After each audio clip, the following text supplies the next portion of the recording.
হঠাৎই গুরুতর অসুস্থ অভিনেতা মিঠুন চক্রবর্তী। ডাক্তাররা দিল ভয়ঙ্কর রিপোর্ট। কি বলল ডাক্তাররা এবং হঠাৎ করেই তার কি হলো এবং এখন তিনি কেমন রয়েছেন সমস্ত কিছু এই ভিডিওটিতে একদম লাইভ আপডেটে জানিয়ে দেব। শোনা যায় শনিবার সকালে উত্তর কলকাতায় শুটিং চলাকালীন হঠাৎ অসুস্থ বোধ করেন মিঠুন।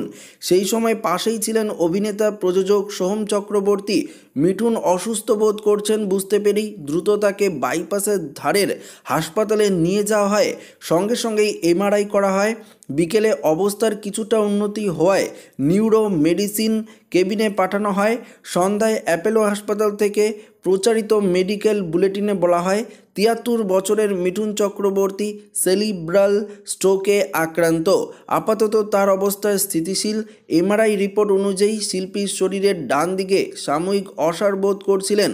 বিশিষ্ট স্নায়ুরোগ বিশেষজ্ঞ ডক্টর সঞ্জয় ভৌমিকের তত্ত্বাবধানে চিকিৎসাধীন তিনি।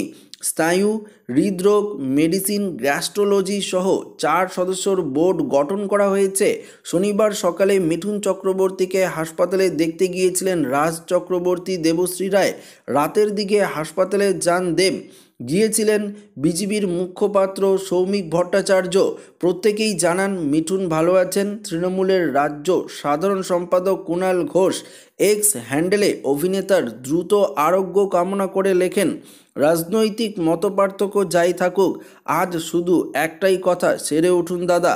ইতিমধ্যেই কলকাতায় এসে পৌঁছেছেন মিঠুন চক্রবর্তীর বড় ছেলে মহাক্ষয় চক্রবর্তী ওরফে মিমো। তো বন্ধুরা, আপনারা দেখতেই পারলেন মিঠুন চক্রবর্তী সেরিব্রাল স্ট্রোকে আক্রান্ত হয়ে আপাতত হাসপাতালে রয়েছেন এবং এখন স্থিতিশীল রয়েছেন, কিছুটা সুস্থ রয়েছেন তিনি। তবে তার বয়স ৭৩ বছর হওয়ায় এই ধরনের অবস্থা তার হয়েছে, এমনটাই ডাক্তার এবং বিভিন্ন যে ডাক্তারের বোর্ড গঠন করা হয়েছে তারা কিন্তু জানিয়েছে।